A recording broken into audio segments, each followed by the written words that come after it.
Hello, friends. Sorry, had to with this supposed to be Masters Week. It's great to talk with Penn State men's golfer Alec Bard, and we'll get his Masters memories. Alec, appreciate the time. Thank you. Thank you for having me. Well, in 2016, you had the opportunity to caddy for your brother Derek at Augusta. Before we even get into that experience, for those of us who love watching the Masters and haven't been there, what was it like? How do you describe being at Augusta? Yeah, I've been asked that like so many times over the past 4 or 5 years, and it's just hard to find the words. Just everything there, getting there before, the week before when there was no crowd, there was nothing. It was just the players and the caddies, and you just kind of appreciate how good that course is.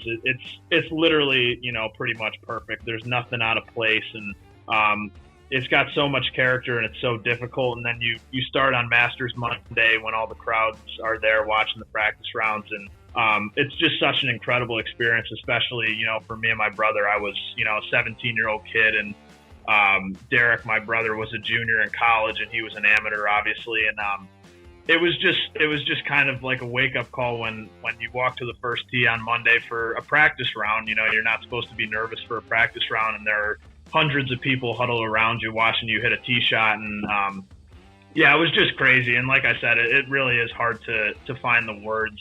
But it was an awesome experience for us. Was there a moment where you ever felt like you needed to pinch yourself to make sure this was real? Yeah. The first one was, like I said, we got down. The Masters obviously starts on Thursday. We got there like the Saturday before because we just wanted to get down there. So we were on the range.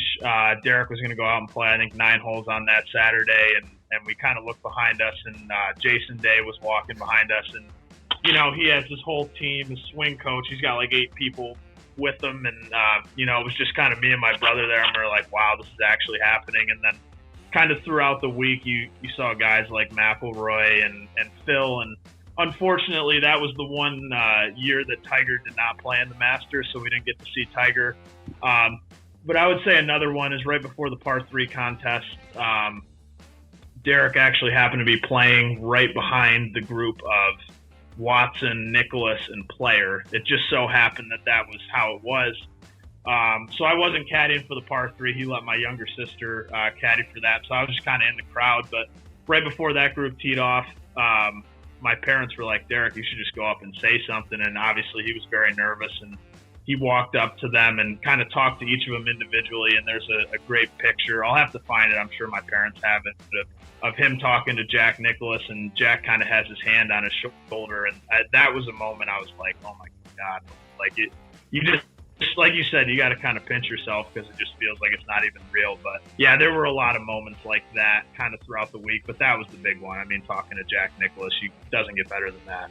Outside of your experience there in 2016, I know 2017, the following year, was a Masters tournament that really stuck out for you. Why is that one of your favorite Masters memories? Yeah, I mean, I've been watching the Masters for, 10, 15 years. That's one of my favorite things. Just on a Sunday, you just kind of lay on the couch at 1 o'clock, 2 o'clock, right as the leaders are going off. And I remember that particular one. I was a freshman here, 2017, and my whole team, we had just gotten out of practice, actually, and we were all watching it together. And I think the thing that's cool about Augusta and the Masters is that, usually going into the back 9 every year, it seems like there's like 7 or 8 guys that have a chance to win, which makes it obviously very exciting. But that year in particular, it was just kind of a 2-man race between Sergio and Justin Rose. And there were just a couple shots that they hit kind of on the back 9. And I remember Sergio on 15 made eagle. And you just kind of had to respect what they were doing. I think they had only won 1 major combined. I think Rose had won a major a couple years before, but Sergio hadn't. And they were just hitting such incredible shots under the pressure. And I was rooting for Rose. I'm not the biggest Sergio fan, but I remember when Sergio won in the playoff. It was pretty exciting because he's a guy that he should have 5 or 6 majors. And but yeah, just the level of golf the two of them played. I think they both finished the tournament at 15 or 16 under, which, I mean, obviously being there and seeing how hard that course is, that's unbelievable playing for 4 days. But yeah, that one definitely sticks out to me as being one of my favorites. Well, hopefully we get to see some Masters this year later on in November. Appreciate the time, Alec. Yeah, thank you. Thank you very much.